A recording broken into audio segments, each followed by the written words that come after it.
Həvarilərin işləri. Həvarilərin işləri. 1-ci fəsil. İsa'nın göyə qaldırılması. Ey Teofil! 1-ci yazılarım İsa'nın göyə qaldırıldığı günədək başladığı işlər və öyrətməyə başladığı tam təlim barəsindədir. Göyə qaldırılmazdan əvvəl İsa seçdiyi həvarilərə müqəddəs ruh vasitəsilə əmrlər verdi. Ölüm əzabını çəkəndən sonra həvarilərə çoxlu inandırıcı dəlillərlə özünü diri olaraq göstərdi. O, 40 gün ərzində onlara görünərək Allahın padşahlığı barədə danışırdı. İsa onlarla duz çörək kəsəndə bu əmri verdi. Yerusəlimdən kənara çıxmayın. Atanın verdiyi, məndən eşitdiyiniz vədin həyata keçməsini gözləyin.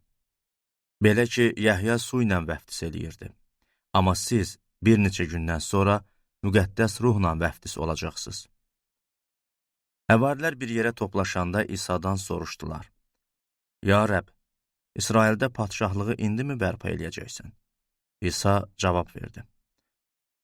Atanın hökmü ilə təyin olunan vaxtları və tarixləri bilmək sizin işiniz deyil. Amma müqəddəs ruh üzərinizə enəndə siz qüdrət alacaqsınız. Yerusəlimdə, bütün Yahudiya və Samariyada, həmçinin yer üzünün qurtaracağına dək hər yerdə mənim şahidlərim olacaqsınız. İsa bunları deyəndən sonra həvarilərin gözləri qarşısında yuxarı qaldırıldı. Bir bulud İsa'nı götürüb onlardan gizlədi. İsa göyə qalxanda onlar səmaya baxırdılar.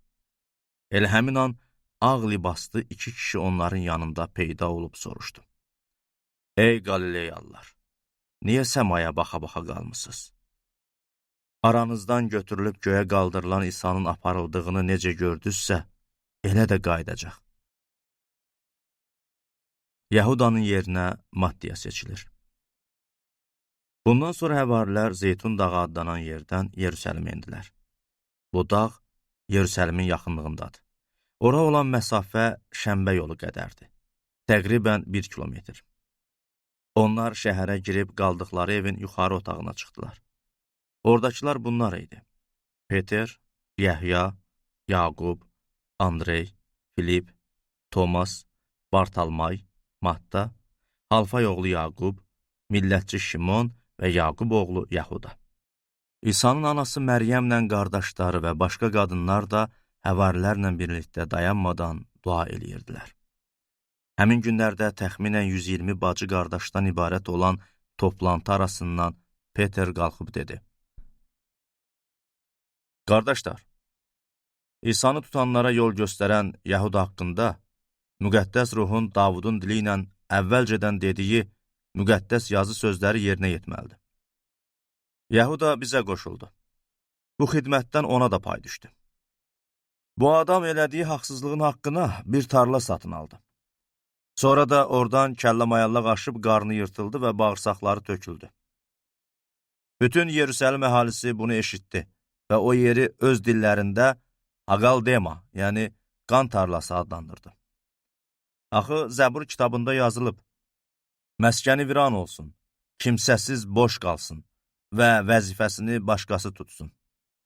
Buna görə də Rəbb İsa'nın aramıza gəlib getdiyi müddət ərzində, yəni Yəhyanın vəftisindən başlayaraq, Rəbb İsa'nın göyə qaldırıldığı günə qədər yanımızdakılardan bir kişi onun dirilməsinə bizlə birgə şahid olmalıdır. Beləliklə 2 nəfəri, Barsabba çağırılan, həm də Just adlanan Yusifi və Mattiyanı namizəd göstərdilər. Sonra dua elədilər. Ya Rəbb, sən hamının ürəyindən xəbərdarsan. Bu 2 nəfərdən birini seçib bizə göstər ki, qoy onlardan biri bu xidmətə, həvari vəzifəsinə keçsin. Çünki Yahuda öz yerini tutsun deyə bu işi atdı. Sonra püşk atdılar.